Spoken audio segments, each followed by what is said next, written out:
बचपन से लेकर बड़े होने तक शैतान भरमाता रहता है और फिर परमेश्वर देखता है। फिर परमेश्वर आप हर एक के जीवन में एक बुलाहट रखी है। बुलाहट क्या रखी है? बुलाहट। इस बच्चे को परमेश्वर जानता है। बहुत सारे लोग, आपने सुना होगा, 50 साल की उम्र के बाद परमेश्वर को जानते हैं। बहुत सारे लोग 25 साल 50 साल परमेश्वर में बिताने के बाद भी ठीक से जान नहीं पाते। बहुत सारे लोग, अगर कोई परिवार में पिता है, पिता, और वो 48 से 50 साल की उम्र में परमेश्वर को जान पाया। मैं किसी की निंदा बुराई नहीं कर रहा हूं, मैं कुछ चीज समझाना चाहता हूं। कोई भी परमेश्वर, जहां आपकी आत्मा मान ले कि हाँ ये परमेश्वर है, अगर आपने 48 से 50 साल की उम्र में मान लिया है, तो आपका बच्चा जो 20 साल का है वो भी उसी को मानेगा। लेकिन आपको पहचानने में 50 साल लगे और बच्चे को परमेश्वर को ग्रहण करने में केवल 20 साल लगे। मेरे कहने का मतलब है, अगर 10 साल हो या 20 साल हो, 50 साल हो, जब तक परमेश्वर के अनुग्रह की दृष्टि मनुष्य पर नहीं होती, जब तक परमेश्वर के अनुग्रह की दृष्टि मनुष्य पर नहीं उतरती, तब तक परमेश्वर के पवित्र नाम को अपने होठों से मनुष्य निकालने के लायक नहीं है। बोल हालेलुया। इसलिए आप इस बात को समझ जाएं कि आज परमेश्वर ने हमें लाखों की भीड़ में से चुना और अपनी महिमा के लिए हमें ठहरा दिया है। कहे आमीन। आमीन। इसीलिए परमेश्वर ने यहां पर वचन में क्या लिखा, फिर से जरा ध्यान दें। अगर तेरी आत्मा किसी सच्चे परमेश्वर को मानती है, तेरी आत्मा, तेरा मन, तेरा हृदय, तेरा दिमाग, तेरा सोच और विचार अगर किसी सच्चे परमेश्वर को मानते हैं कि मेरे लिए तो यही परमेश्वर है, किसी के साथ कोई जबरदस्ती नहीं है, जो मन जहां भी जाकर टिक जाए, जिसका हृदय जहां भी लग जाए, जिसको जो शिक्षा मिले, जिस घर में जो पैदा होता है वो उसी को फॉलो करता है। उसके घर के संस्कार, उसकी घर की शिक्षा, उसके पेरेंट्स जो उसको संस्कार मिले होते हैं वो उसी को फॉलो करता है, और उसकी आत्मा, उसका हृदय जहां उसको सच्चाई लगती है वहीं पर जुड़ जाता है। बोल हालेलुया। हालेलुया। लेकिन परमेश्वर भी यही बात आपको बताना चाहते हैं, परमेश्वर भी यही बात आपको समझाना चाहते हैं कि मैं, जो यह चाहता है परमेश्वर, जो यह चाहता है सब मनुष्यों का, कोई कहीं भी जाता है किसी को भी मानता है, कोई कहीं भी जाता है किसी को भी मानता है, किसी के सामने सर झुकाता है, किसी को भी कुछ भी मानता हो, उससे कोई लेना देना नहीं। लेकिन उस मनुष्य का उद्धार होना चाहिए। बोल हालेलुया। हालेलुया। और भली भांति वो सच्चाई को जान ले। कहीं हालेलुया। हालेलुया। मतलब धोखा ना खाए। और शैतान सच्चे परमेश्वर से आप बचपन से लेकर जब तक आप बड़े नहीं होते वो आपकी दूरियां बनाए रखता है। और बहुत सारे लोग जब परमेश्वर के पास नजदीक भी आते हैं तब भी मन टिकता नहीं है, तब भी हृदय विचलित रहता है कि हम आ तो गए हैं, यहां पर काम भी होते हैं, गवाहियां भी बनती हैं, चमत्कार भी होते हैं, लेकिन मेरे जीवन में नहीं हुआ, फिर भी मन में शंका चलती रहती है। इसीलिए परमेश्वर ने कहा कोई जबरदस्ती नहीं है, मेरा नाम पुकारने की कोई जबरदस्ती नहीं है, मेरा नाम लेने की कोई जबरदस्ती नहीं है। मेरा नाम लेने से पहले भली भांति जांच ले, परख ले, सच्चाई है कहां। बहुत सारे लोग, बात जब सच्चाई की होती है, मैंने कहा ना, मैं किसी की निंदा बुराई नहीं कर रहा हूं, जहां आपकी आत्मा, जहां आपका हृदय, जहां आपका मन शांति दे, जहां आपका हृदय आपको गवाही दे कि नहीं, मेरा मन कहता है कि मेरा परमेश्वर मेरे पास है, जहां आपका हृदय, आपका मन, आपका दिमाग आपको गवाही दे कि मेरा परमेश्वर मुझे मिल गया है। आमीन। और जब कुछ लोग भरमाने के द्वारा और कुछ लोग सच्चाई के द्वारा वहीं पर घुटने टिकाकर समर्पण कर देते हैं। बोलो आमीन। और ये सबके साथ होता है। और अब आपको देखना है कि अगर आपने भी परमेश्वर को ग्रहण कर लिया है, अगर आपने भी परमेश्वर को ग्रहण कर लिया है, तो परमेश्वर की इच्छा सिर्फ एक ही है, और उसे ध्यान से सुने कि तू, तेरा बेटा, तेरा पति, तेरे रिश्तेदार, तेरा पड़ोसी, तेरे जितने भी रिश्ते हैं, परिवार में जितने भी मेंबर हैं, मैंने किसी एक की बात नहीं कही, मैं सब की बात करता हूं, सब की। सब मनुष्यों का उद्धार हो। मेरे पीछे कहीं, सब मनुष्यों का उद्धार हो। इसका मतलब क्या हुआ? इसका मतलब यह हुआ कि परमेश्वर की इच्छा है, जो मेरे पास आया है और जो नहीं आया है, जो मुझे जानता है, नहीं जानता है, जो मेरी महिमा करता है और नहीं करता है, जो मुझे मानता है और नहीं मानता है, सब मनुष्यों का मैं उद्धार क्या चाहता हूं? सब मनुष्यों का उद्धार हो। बोला हालेलुया, हालेलुया। और अभी आपने प्राकृतिक आपदा और बाढ़ पीड़ित लोगों को कुछ दिन पहले आपने हवाई जहाज के हाथ से, ट्रेन के हाथ से, बहुत सारी चीजें आपने देखी होगी, और बड़ा दुख का समय, किसी परिवार के साथ अगर कोई हादसा हो जाए, कोई विपत्ति आए, तो परिवार ही जानता है कि उसके ऊपर क्या बीत रही है। उन परिवारों के दुख में आज हम भी शामिल हैं, हम सब उस दुख को समझते हैं। लेकिन मैं आज परमेश्वर के पवित्र नाम से एक संदेश देना चाहता हूं कि जो लोग परमेश्वर के पास नहीं आए, या परमेश्वर से दूरियां बनाए बैठे हैं, या जिनके जीवन में पाप या सांसारिकता की बातें बहुत ज्यादा हैं, परमेश्वर चाहता है कि वो मेरे नजदीक आए। ये परमेश्वर की इच्छा है कि हर एक मनुष्य, हर एक बेटा, हर एक बेटी जो मुझसे दूरियां बनाकर बैठे हैं, मेरी भक्ति और महिमा नहीं करते, मेरा नाम नहीं लेते, मैं चाहता हूं, वो सांसारिकता में घिर गए हैं, वो अलग अलग तरह से अपनी खुशियों को ढूंढते हैं, पार्टियों के द्वारा, मौज मस्ती के द्वारा, नशे के द्वारा, या इधर उधर घूमकर, कहीं भी आ जाकर सांसारिकता में घूमकर वो अपने आप को कहीं और से खुशियां ढूंढने पर लगे हैं। लेकिन परमेश्वर चाहता है कि वो इस बात को जान ले कि परमेश्वर ही असली खुशियां देने वाला है। बोलो आमीन। और बहुत सारे लोग आपकी बात पर यकीन नहीं करेंगे, बहुत सारे लोग नहीं मानेंगे, लेकिन ये परमेश्वर का संदेश है, आप इसे ग्रहण करें कि अभी तक आप कर पाए नहीं कर पाए, लेकिन परमेश्वर चाहता है सब मनुष्यों का उद्धार हो। जिनके ऊपर विपत्ति आई और जो पीड़ा में हैं, और जो लोग अभी परमेश्वर को नहीं मानते या मानते हैं, लेकिन सब के सब परमेश्वर की संतान हैं। कहें आमीन। जो पीड़ा में है, दुख में, तकलीफ में, सब मनुष्यों को बनाने वाला कौन है? परमेश्वर। मनुष्य की रचना करने वाला कौन है? और परमेश्वर यही बात बताना चाहते हैं, अरे जब तू मुझसे दूरी बनाएगा तो शैतान तुझे नाश करने के लिए योजना बनाएगा। इसलिए भली भांति पहचान ले, भली भांति अच्छे से, कोई जबरदस्ती नहीं है, कोई जबरदस्ती नहीं है, अच्छे से जांच ले, भली भांति। लिखा यहां पर, सत्य को, जो सच्चाई है उसे भली भांति क्या लिखा? पहचान ले। जो सच्चाई है उसे भली भांति पहचान ले, और पहचानने के बाद क्या करना है? समर्पण करना है। क्या करना है? क्या करना है? फिर आपकी आवाज नहीं आ रही, क्या करना है? अगर आपने सच्चाई को जान लिया है, पहचान लिया है, तो फिर क्या करना है? समर्पण करना है। और जिन लोगों का समर्पण प्रभु के चरणों में है, परमेश्वर को अपना जीवन जिन्होंने सौंप दिया है, उनके ऊपर खुदा का बलवंत हाथ ऐसे बन जाता है।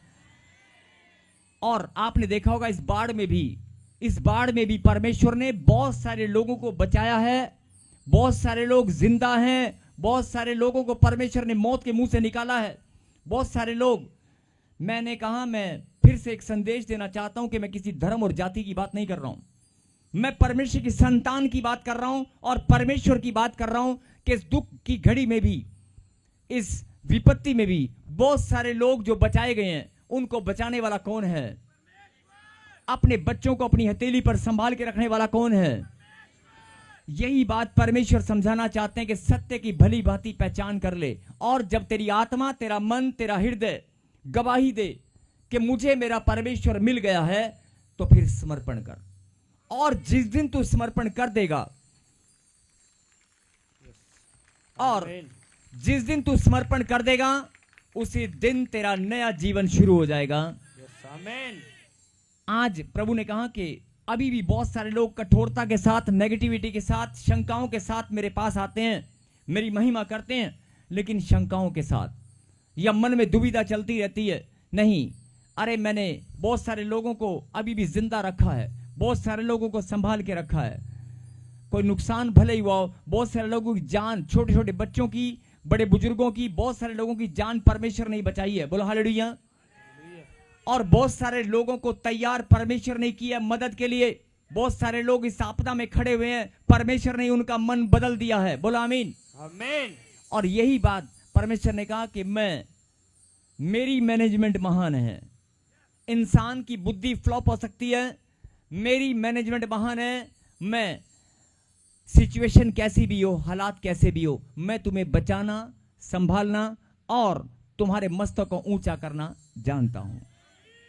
हालात कैसे भी हो, प्रॉब्लम कैसी भी हो, बीमारी कैसी भी हो, अगर तूने सत्य को भली भांति पहचान लिया है, परमेश्वर के नजदीक तूने अपने जीवन को परमेश्वर को सौंप दिया है, तो परमेश्वर तुझे अपनी हथेली पर ऐसे संभाल के रखेंगे।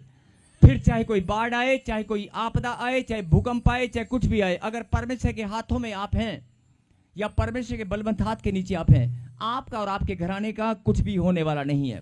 बोलो आमीन। और एक और वचन को हम पढ़ेंगे जल्दी से, लेकिन अगले वचन में जाने से पहले, और रोमियो की किताब और 5वां अध्याय और 9, 10, 11 में क्या लिखा मैं वैसे ही बता देता हूं आपको। उसके बाद हम पढ़ेंगे भजन संहिता, निकालें भजन संहिता 86, 86 और 5वां अध्याय। उसके बाद हम प्रार्थना करेंगे। जिनके पास बाइबल है अपनी बाइबल को खोल लें और इस वचन को अंडरलाइन करें। मैं फिर बोल रहा हूं कि जिनके पास बाइबल है वो अपनी बाइबल को खोल लें और अंडरलाइन करें इस वचन को। भजन संहिता 86 और 86 का 5 आप पढ़ेंगे, लेकिन पढ़ने से पहले एक वचन मैं आपको बताऊंगा। रोमियो की किताब खोलने की जरूरत नहीं, आप सिर्फ सुने। रोमियो की किताब और 5वां अध्याय और 9, 10, 11 में क्या लिखा। 5 का 9, 10, 11 में क्या लिखा कि परमेश्वर का अगर क्रोध भी आ गया तो लिखा है परमेश्वर के क्रोध से हम बचाए जाएंगे। क्यों नहीं बचेंगे? बचेंगे। लिखा है, आप पढ़ सकते हैं। परमेश्वर के क्रोध से हम बचेंगे। क्यों नहीं बचेंगे? हम बचकर रहेंगे। और लिखा है परमेश्वर के क्रोध से हम क्यों नहीं बचेंगे, अतः जबकि हम अब उसके लहू के कारण धर्मी ठहरे हैं, उसके बलिदान के द्वारा, तो उसके द्वारा परमेश्वर के क्रोध से क्यों ना बचेंगे। बहुत सारे लोग कहते हैं कि प्रभु का क्रोध आ गया है। अरे प्रभु का क्रोध तो अभी आपने देखा नहीं है, प्रभु का क्रोध तो इससे भी भयंकर आने वाला है। बोल हालेलुया, हालेलुया।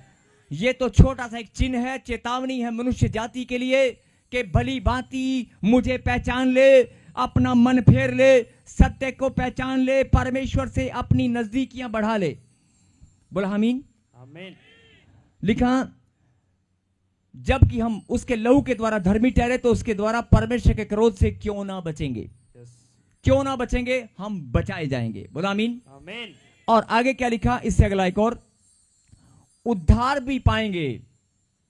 क्यों लिखा? मृत्यु के द्वारा हमारा मेल परमेश्वर के साथ हुआ, तो फिर मेल हो जाने पर परमेश्वर के, देखो क्या लिखा यहां पर, परमेश्वर के साथ हमारा मेल हो चुका है।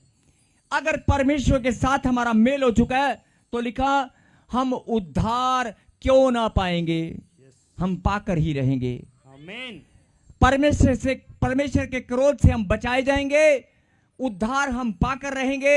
और अगली लाइन में क्या लिखा, 11 में पढ़ेंगे, केवल यही नहीं परंतु हम अपने प्रभु यीशु मसीह के द्वारा, जिसके द्वारा हमारा मेल हुआ है, परमेश्वर में आनंदित होते हैं। बोल हालेलुया। जो लोग बोलते हैं कि परमेश्वर का क्रोध आ गया है, मेरे जीवन में प्रभु का क्रोध है, मेरा जीवन अभी सुखी नहीं है, मेरे पास बीमारियां, मेरे घर में बीमारियां ही बीमारियां, मेरा पैसा नहीं टिकता, मेरे घर में बरकत नहीं है, मेरा घर वाला बोतल रोज खोल देता है, मेरे घर वाले को कौन समझाएगा, मेरे बच्चे को कौन समझाएगा, मैं तो हार मान चुकी हूं। नहीं, हार मत मान। फिर से आज परमेश्वर की सामर्थ को ग्रहण कर। आज कर्जे से हार मत मान। परमेश्वर ने कहा कि मैंने तेरे लिए बलिदान दिया है, मैं तेरी परिस्थितियों को पलट कर रख दूंगा। अरे मैंने नीनवे नगर को पलटने का फैसला बदल दिया। मैंने अपनी भविष्यवाणी को टाल दिया। उपवास और प्रार्थना के जरिए लोगों ने, एक बार फिर से यहां पर सुनेंगे कि क्या लिखा, क्यों ना परमेश्वर के क्रोध से हम बचेंगे और क्यों ना हम उद्धार पाएंगे, और परमेश्वर में हम ही तो वो हैं उसकी संतान जो आनंदित रहेंगे। आमीन। तीनों बातें 9, 10 और 11 में लिखी हैं। रोमियो जो भी चैप्टर आपने पढ़ा 5 का 9 और 10 और 11 में क्या लिखा कि हम क्यों ना परमेश्वर, कई लोग कहते हैं क्रोध आ गया परमेश्वर का, वचन में क्या लिखा, अरे भाई जब यीशु मसीह ने बलिदान दे दिया, उसके बलिदान के द्वारा, उसके लहू के द्वारा हम धर्मी ठहरते हैं, और जो धर्मी जन है वो परमेश्वर के क्रोध से क्यों ना बचेगा और उद्धार क्यों ना पाएंगे। हमारा उद्धार होकर ही रहेगा। और लिखा है, मैं नहीं बोल रहा हूं, लिखा है परमेश्वर के साथ हमारा मेल हो चुका है। जिनका मेल हो चुका है वो आनंदित ही रहेंगे। आमीन। आप बताओ, अपनी आत्मा में झांक कर, अपने दिमाग में सोचकर, क्या तुम्हारा मेल परमेश्वर के साथ हुआ है कि नहीं? अरे हुआ कि नहीं? थोड़ी वॉइस खोलना, इसकी वॉइस खोल हल्की सी। क्या तुम्हारा मेल परमेश्वर के साथ हुआ है कि नहीं? कई लोग बोलते हैं 4 साल हो गए, 5 साल हो गए प्रभु के पास आते हुए, मेल मिलाप तो बहुत पुराना है, रिश्ता तो बहुत पुराना है। तो प्रभु बोलता है रिश्ते में तो मैं भी तेरा बाप लगता हूं। अगर रिश्तों की बात करेगा तो हम भी तुम्हारे बाप लगते हैं। परमेश्वर ने कहा रिश्तों में तो मैं तेरा बाप हूं, मैं भी जानता हूं तेरा मेरा रिश्ता है, लेकिन खराब किसने किया है? फिर से मैं तुझे मौका दे रहा हूं, अपने रिश्ते को, अपने मेल मिलाप को फिर से याद कर। क्रोध से भी बचेगा, उद्धार पाकर रहेगा और आनंदित ही रहेगा अगर मेरे साथ मेल मिलाप है तो। अगर मेरे साथ मेल मिलाप है तो आनंदित ही रहेगा। बोलो आमीन। अपने आनंद के लिए, उद्धार के लिए, अपने क्रोध से परमेश्वर के बचाए जाने के लिए एक ताली बजाकर धन्यवाद कर सकते हैं। आमीन। क्रोध से बचाए भी जाओगे, मतलब कैसी भी सिचुएशन, डॉक्टर बोल देते हैं महामारी आ गई, HIV हो गया, कैंसर हो गया, ये हो गया, वो हो गया, कोई कि प्रभु का क्रोध है, कोई शराब पीछा कर रहा है, कोई नुकसान होने वाला नहीं। बिल्कुल क्लियर वचन पर जाओ, वचन को मनन करो। वचन ही परमेश्वर है तुम्हारे जीवन में। जब वचन जाएगा तो परमेश्वर की प्रेजेंस तुम्हारे जीवन में होगी, तो शैतान अपने आप भाग जाएगा। क्रोध से भी बचोगे, उद्धार भी पाकर रहोगे और आनंदित ही रहोगे। बोलो आमीन। आमीन। जिनको यह बात समझ में आ गई है उनके चेहरे पर मुस्कुराहट है। और पहला तिमोथी और दूसरे अध्याय में 4 वर्ष में प्रभु ने क्या बताया था? भली भांति पहचान ले सत्य को, सत्य को भली भांति पहचान ले। अभी भी वक्त है। बोलो आमीन। और एक वचन हम और पढ़ेंगे, उसके बाद हम प्रार्थना करेंगे। और मैंने कहा इस वचन को अपनी अपनी बाइबल के अंदर अंडरलाइन कर लेना। भजन संहिता 86 का 5 हम पढ़ेंगे। यस। क्योंकि हे प्रभु तू भला और क्षमा करने वाला है, और जितने तुझे पुकारते हैं उन सबों के लिए तू अति करुणामय है। हालेलुया। मेरे पीछे बोले, क्योंकि हे प्रभु तू भला और क्षमा करने वाला है। नहीं नहीं नहीं नहीं, बहुत सारे ना मुंह खुल नहीं रहे हैं।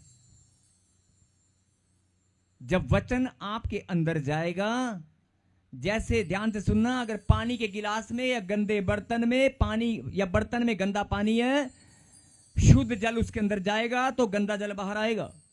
इसलिए बोल रहा हूं, आप अपने आप भी पढ़ सकते हैं, लेकिन मुझे पवित्र आत्मा ने कहा कि नहीं, सब मिलकर एक साथ पढ़ो। फिर से कहीं, क्योंकि हे प्रभु तू भला और क्षमा करने वाला है।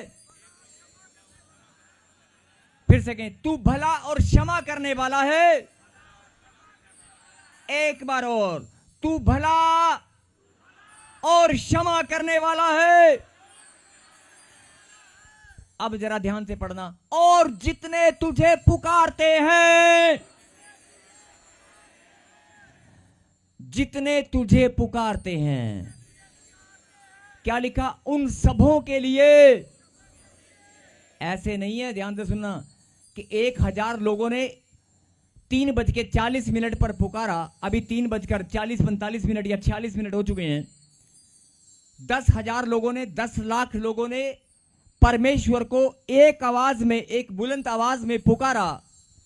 लिखा जितने तुझे पुकारते हैं। अभी मान लो जितने भी हम लोग यहां पर हैं और ऑनलाइन जुड़े हुए हैं, अगर आज हम मिलकर, बहुत सारे लोग वचन तो पढ़ते हैं लेकिन वचन की सामर्थ को नहीं जानते। अभी देखना, आप वचन की सामर्थ को महसूस करोगे। बोलो आमीन। सबको जय मसीह की। मैं जतिन बब्बर और आप देख रहे हैं मसीह परिवार चैनल। जैसे कि आप सब जानते हैं कि मैं इस चैनल पे प्रभु के अलग अलग दासों की वीडियोस डालता हूं, तो अगर आपको हमारा चैनल अच्छा लगता है तो आप इस चैनल को ज़्यादा से ज़्यादा सब्सक्राइब जरूर करें, ताकि आप प्रभु के वचन को सुन सके। वीडियोस को ज़्यादा से ज़्यादा शेयर करें, ताकि जिन लोगों तक वचन नहीं पहुंचा उन तक भी वचन पहुंच सके। सबको जय मसीह की। एक बार मैं आपसे दोबारा कहूँगा कि इस चैनल को सब्सक्राइब जरूर करें और वीडियोस को ज़्यादा से ज़्यादा शेयर करें। जय मसीह की।